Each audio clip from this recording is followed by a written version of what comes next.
Bienvenue dans notre rétrospective 2023. L'UNASP inaugure le premier musée d'archéologie biblique en Amérique du Sud et expose une riche collection de preuves de la Bible. Les communicateurs adventistes se réunissent à Budva, au Monténégro, pour une formation aux médias et à la technologie lors de Gain Europe. Le prince d'Eswatini et les gardes royaux se font baptiser dans ce pays du sud de l'Afrique. Vers une reconstruction post-pandémie, ADRA stimule l'autonomie des communautés pour un développement durable dans le sud de l'Inde. Restez à l'écoute des nouvelles de l'Église adventiste mondiale sur la rétrospective d'ANN de 2023.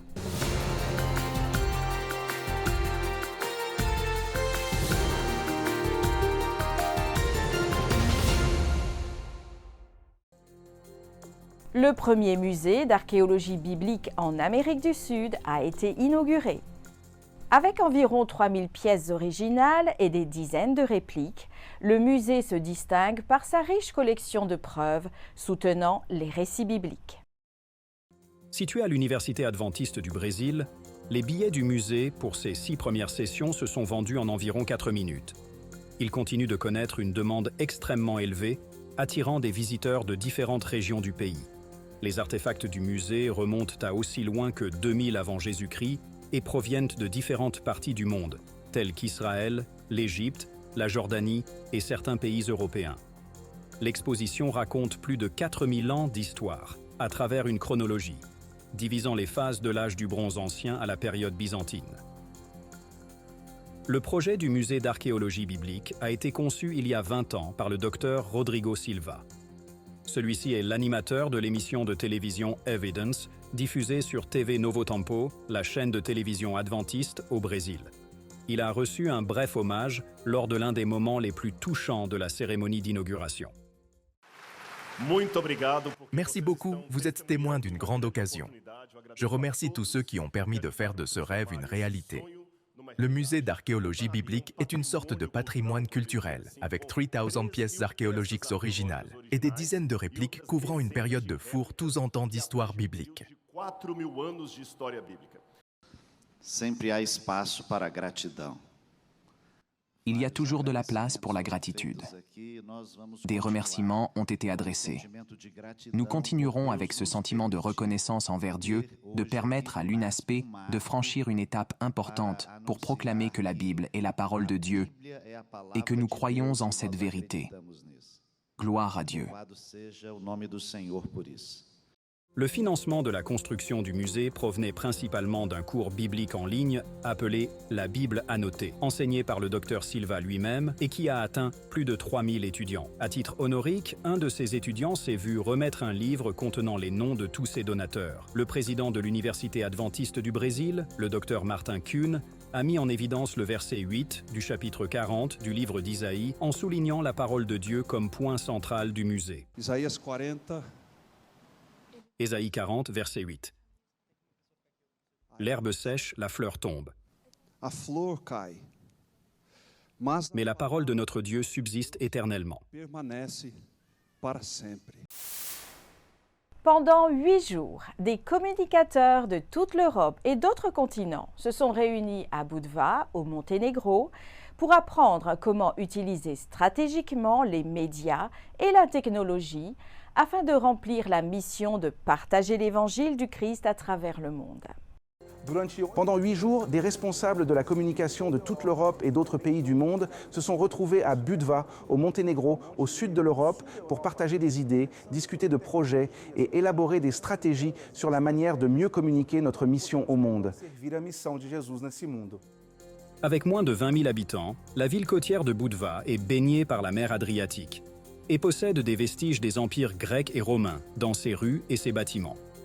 Capitale touristique du Monténégro, un pays qui faisait partie de la République socialiste de Yougoslavie, Budva accueille des centaines de milliers de visiteurs chaque année. La diversité culturelle du lieu offre des opportunités et inspire des idées motivantes pour la mission. C'est dans cet environnement que plus de 300 communicateurs ont participé à 2 des rencontres de communication les plus importantes de l'Église adventiste du 7e jour. Au cours des 4 premiers jours, le siège de l'Église adventiste dans la région intereuropéenne a organisé le Conseil consultatif de la communication 2023. Un événement où les champs présentent des rapports, des projets et leurs méthodes d'utilisation de la technologie pour prêcher l'Évangile. Avec le concept Premier contact communauté baptême discipulate et le thème Vision et stratégie intégrée pour la communication, les médias et la mission, le Conseil consultatif a inclus des professionnels des 11 sièges administratifs de l'Église adventiste en Europe. Le Monténégro a également constitué une scène, le Global Adventist Network, GAIN, un événement organisé par la division transeuropéenne, la division interaméricaine et Hope Media Europe. Les dirigeants de la mission adventiste et des ministères personnels d'Europe ont participé en tant qu'invités spéciaux. Le thème de l'événement était « Purpose », qui signifie une motivation dans la vie en lien avec Dieu et le partage de son message avec les autres.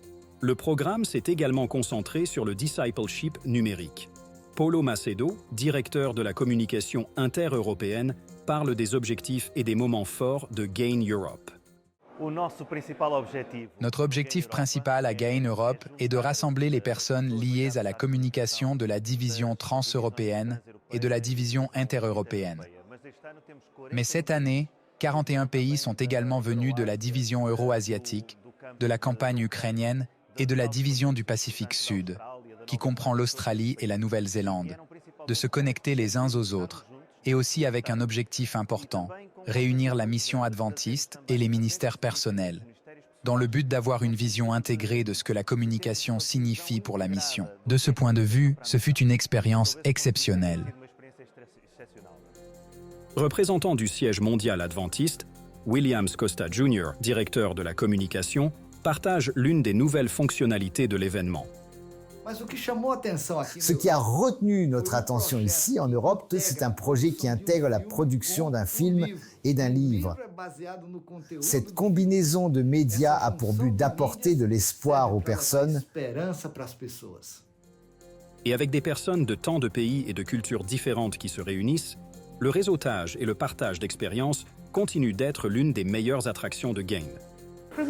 Pour moi, la meilleure chose à propos du GAIN est de travailler avec des gens, de faire du réseautage, de rencontrer de nouveaux amis et de trouver des idées pour des projets, en mettant fin aux silos et en renforçant la collaboration. C'est formidable. Revenez l'année prochaine. Cela a été une bénédiction d'être ici. Nous avons discuté de la technologie, de l'innovation et des communications pour l'Église et comment cela peut nous aider à améliorer et créer un bon environnement pour que les gens en sachent plus sur la seconde venue de Jésus. Et GAIN pour moi était un rêve lorsque j'ai assisté pour la première fois au GAIN international en Jamaïque. À l'époque, j'étais directeur de la communication de la division et je me suis dit, pourquoi pas aussi dans notre contexte? Je suis revenu et j'ai parlé avec mes collègues et nous avons commencé à organiser des réunions que nous appelons des réunions médiatiques, quelque chose comme ça. Mais après quelques années, très peu d'années, nous avons organisé le GAIN Europe. Et ce GAIN Europe était bien sûr la réalisation de notre rêve. À l'époque, j'étais directeur de la communication et je travaillais avec Klaus Popa, le directeur de GAIN Europe. Avec Klaus Popa, rapidement avec Klaus Popa, le directeur de Hope Media en Europe. Et nous avons essayé de donner une âme à ce GAIN. Et c'était le début d'une aventure. GAIN Europe fait partie d'une série d'événements continentaux sur la communication et la technologie au service de l'Évangile.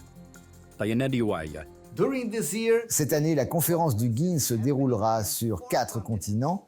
GAIN se déroulera sur 4 continents, Amérique, Asie. Nous sommes maintenant en Europe et en décembre, ce sera l'Afrique. Ceux qui participent à GAIN trouvent de nombreuses raisons d'être heureux et de célébrer la mission. J'adore GAIN car cela rassemble les communicateurs et le personnel des médias. Nous travaillons mieux ensemble que seuls. Je veux que vous imaginiez que vous pourriez être dans un coin de l'Europe, dans un petit studio, un seul travailleur, travaillant seul jour après jour, produisant, filmant, faisant tout ce qui est requis d'un studio. Vous êtes un homme orchestre.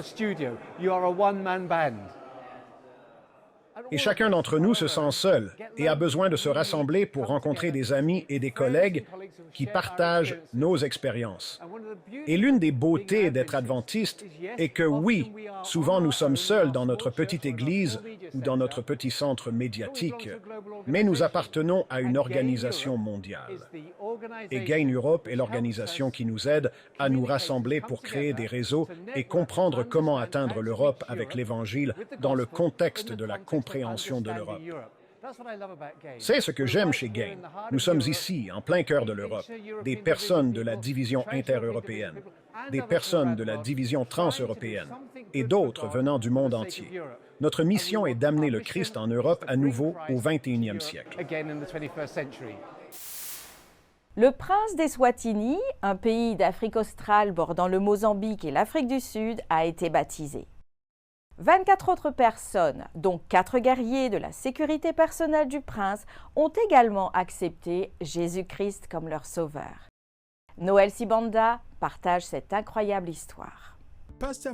Mandla Chabangu, pasteur de l'Église adventiste de Lozita, a déclaré que la visite du président de la conférence générale en février de cette année a joué un rôle très important dans la conversion du prince, car ce dernier a eu une très bonne interaction avec lui sur des questions spirituelles. Lorsque le dirigeant mondial, le docteur Ted Wilson, nous a rendu visite cette année, le prince Temsimba a également invité le prince Banzile. Ce jour-là, ce dernier a déclaré « Je veux faire partie de cette église ». Des dizaines de personnes et des membres d'église de la famille royale, y compris la communauté de l'église locale, ont assisté à cet événement prestigieux et médiatisé, officié par le président de la division, le docteur Akombwa, et les dirigeants locaux à l'église adventiste de Lozita. En prenant les vœux de baptême, les 24 nouveaux convertis étaient heureux de rejoindre l'église adventiste du 7e jour. Le prince s'est fait baptiser dans la rivière voisine pour signifier son amour pour la nature, rendant le moment plus particulier. Des dizaines de membres d'église et des locaux sont venus nombreux pour assister au baptême du prince, baptisé au nom du Père, du Fils et du Saint-Esprit. Je me sens tellement chez moi. Et cet accueil chaleureux et incroyable de l'Église, du fond de mon cœur, j'apprécie humblement ce moment, un moment spécial dans la vie et un voyage incroyable que nous attendons avec impatience. Après le baptême du prince, tout comme l'histoire de l'eunuque éthiopien dans les Écritures, 4 de ces guerriers royaux ont donné leur vie à Jésus. Ils ont pris leur vœu de baptême et ont tous été baptisés dans l'Église adventiste. C'est un signe que le prince est très actif dans l'évangélisation, alors que nous nous lançons tous dans notre plan stratégique « J'irai ». Le prince est déjà en action, comme en témoigne le travail qu'il accomplit en Eswatini. L'impact de Sa Majesté royale est vraiment marquant en termes d'évangélisation lorsqu'il se mêle à tout le monde, d'après ce que j'ai vu et vécu, lorsque nous sommes dans les régiments avec les autres régiments dans l'une des résidences royales. Alors que je parle, une étude biblique va commencer. Je me sens très bien, c'est fou. Comme si je n'avais jamais pensé que ce jour arriverait, et je suis trop content. Comment ça va aujourd'hui depuis que vous avez accepté le Christ? Je suis très reconnaissant et heureux de l'avoir accepté comme mon sauveur. Le président de l'Union de fédération de l'Afrique australe, la SAU, le Dr Paul Chongwe, a déclaré que ce moment rendait humble. Le prince a décidé d'être baptisé, quelle journée! Nous sommes ici derrière cette belle eau, baptisant l'enfant de Dieu. Nous sommes très enthousiastes. C'est une journée formidable pour la Fédération d'Eswatini, mais aussi pour toute la famille de la SAU. Nous croyons que ce que nous avons vécu aujourd'hui va ouvrir des portes pour le prince, mais aussi pour la famille royale. Quant à la sœur du prince, ce fut une joie pour elle de voir son frère rejoindre l'Église adventiste. Son désir est de voir tous ses frères et sœurs choisir Jésus-Christ comme leur sauveur personnel. Je suis très heureuse pour mon frère. Je le félicite et lui souhaite la bienvenue dans l'Église adventiste du 7e jour. Le baptême du prince aujourd'hui est un signe certain que l'Église se développe ici dans l'Union de fédération de l'Afrique australe, plus précisément dans la division de l'Afrique australe Océan Indien, et nous louons Dieu pour la moisson. Pour ajouter la cerise sur le gâteau, le président de la division, Dr Akombwa, vêtu de l'habit traditionnel Swazi, a été invité par le roi lui-même à se rendre au palais du peuple, au palais du roi, la résidence des princes à Lofugazi. Des milliers de personnes se sont rendues au palais du roi pour écouter son discours. Puis, le Dr Akombwa, accompagné du président de l'Union, le Dr Shongwe et du prince Banzile, ont rendu une visite courtoise au roi lui-même. Nous avons enfin rencontré Sa Majesté en personne. Il avait pris l'engagement de nous recevoir. Je pense que grâce à la présence de l'Église au sein du palais, nous allons au-devant de jours incroyables. Quel honneur pour le président de la division, Dr Akombwa, d'avoir une audience avec le roi lui-même et de partager la mission de l'Église avec la famille royale. Pour ANN, c'était Noël Sibanda depuis Manzini, en Eswatini. Au Brésil, un couple âgé découvre la foi et se fait baptiser 15 ans après avoir reçu des DVD de la Bible. Un couple âgé, Erenita et Plinio Rodriguez, résidents de Villa Flores, à Rio Grande do Sul, ont décidé de se faire baptiser 15 ans après avoir reçu des DVD de la Bible de la part des missionnaires de l'Église adventiste du 7e jour. Intrigués par la série La tragédie des siècles, ils ont acheté l'équipement nécessaire à la lecture du matériel. Au fil des années, ils ont découvert et soutenu la chaîne de télévision Novo Tempo et ils ont exprimé leur intérêt pour une visite, ce qui a conduit à une rencontre avec le pasteur Charles Vega et sa femme, Ana Lucia. Le couple a été baptisé à Curitiba, Paraná, lors du concile annuel ayant pour thème « Une Église vivante », qui mettait l'accent sur l'importance d'une Église active dans la diffusion du message de l'Évangile. Le concile annuel a réuni des participants des 3 États du Sud qui ont évalué les rapports, défini les stratégies missionnaires pour l'année suivante et mis l'accent sur la dynamique et l'activité de l'Église vivante. Un baptême remarquable dans les eaux de la Méditerranée. Sur les rives de l'île de Chypre, dont il est fait mention dans la Bible, des individus descendent dans l'eau lors d'une cérémonie émouvante. Diverses activités d'évangélisation ont eu lieu dans la région et ont touché des personnes de plusieurs générations. Le pasteur Deran Stokovic, directeur de la jeunesse de l'Église adventiste du 7e jour dans la région transeuropéenne, partage avec nous les détails. Bonjour à tous et bienvenue dans le vlog cette fois-ci. Nous sommes sur l'île biblique de Chypre. Merci beaucoup de vous joindre à nous et j'espère que vous apprécierez.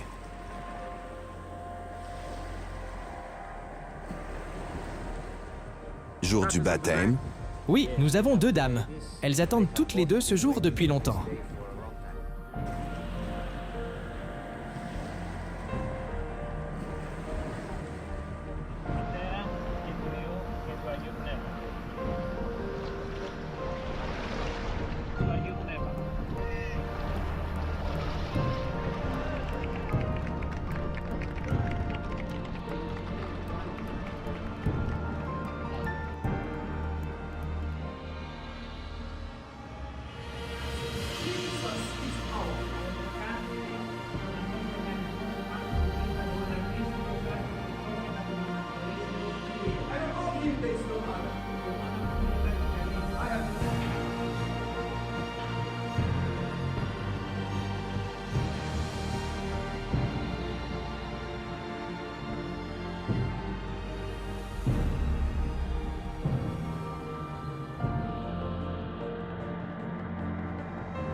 ADRA, l'Agence adventiste de développement et de secours, impacte le monde alors qu'elle cherche à autonomiser les communautés et à transformer des vies grâce au développement durable.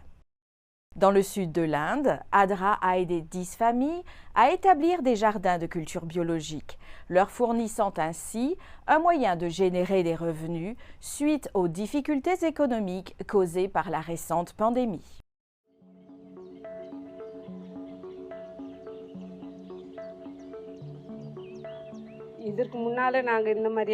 Nous n'avons jamais jardiné comme ça auparavant.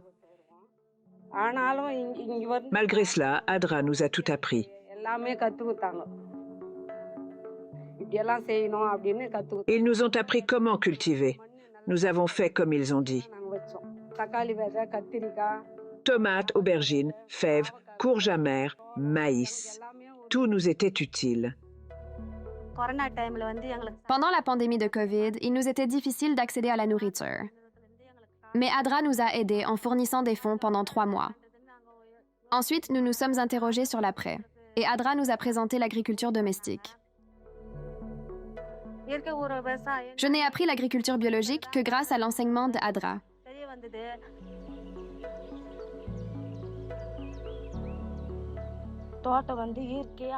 Ils nous ont inspirés à faire l'agriculture biologique et nous ont montré les méthodes.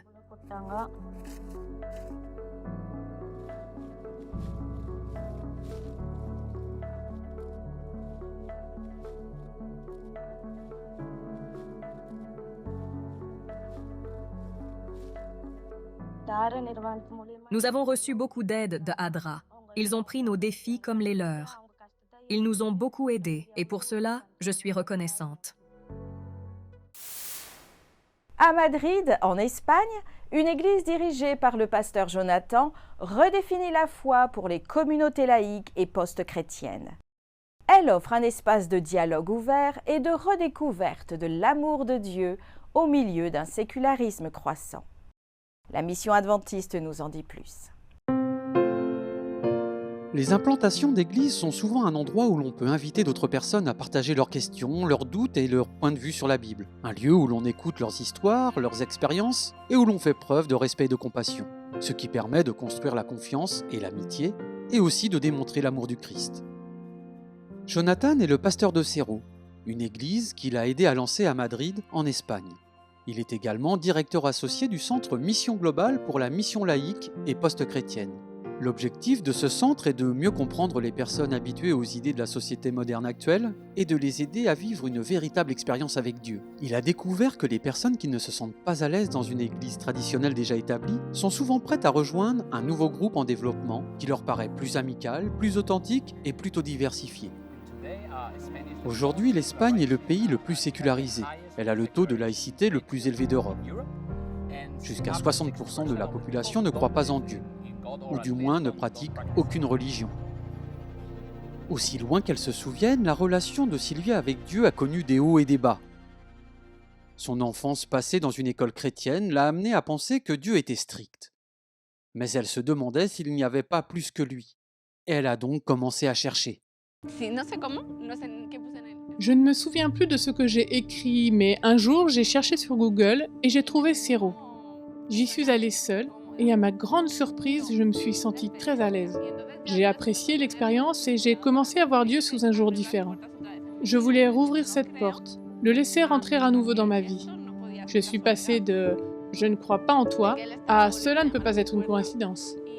Il frappait à nouveau à la porte de mon cœur.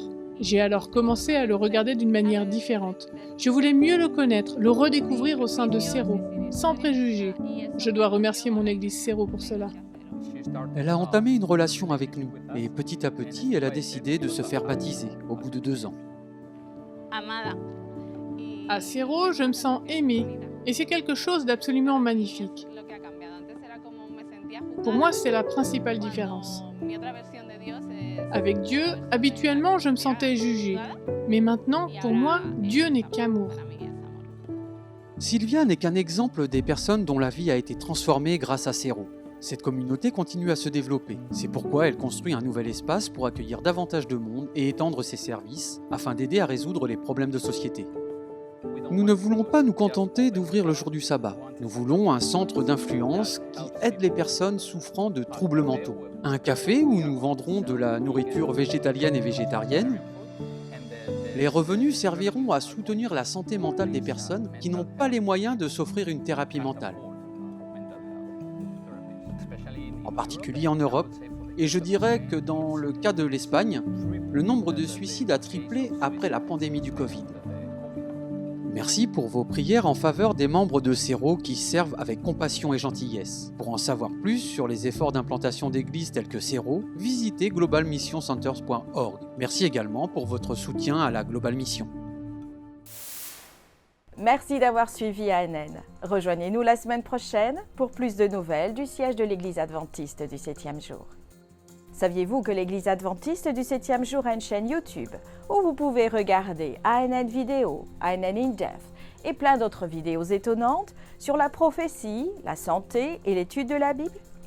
Cliquez sur le bouton « S'abonner » pour ne jamais manquer une nouvelle vidéo. Vous pouvez également nous laisser un commentaire ou un sujet de prière, car une équipe prie pour vous 24 heures sur 24 et 7 jours sur 7. Avant de nous quitter, voici une bonne nouvelle tirée des Proverbes au chapitre 3 et au versets 5 et 6. Confie-toi en l'Éternel de tout ton cœur et ne t'appuie pas sur ta sagesse. Reconnais-le dans toutes tes voies et il aplanira tes sentiers. Ainsi s'achève notre programme de cette semaine. N'oubliez pas que vous pouvez toujours visiter adventiste.news/fr pour des nouvelles quotidiennes et des vidéos. À la semaine prochaine pour d'autres nouvelles de foi, d'amour et d'espérance. Que Dieu vous bénisse.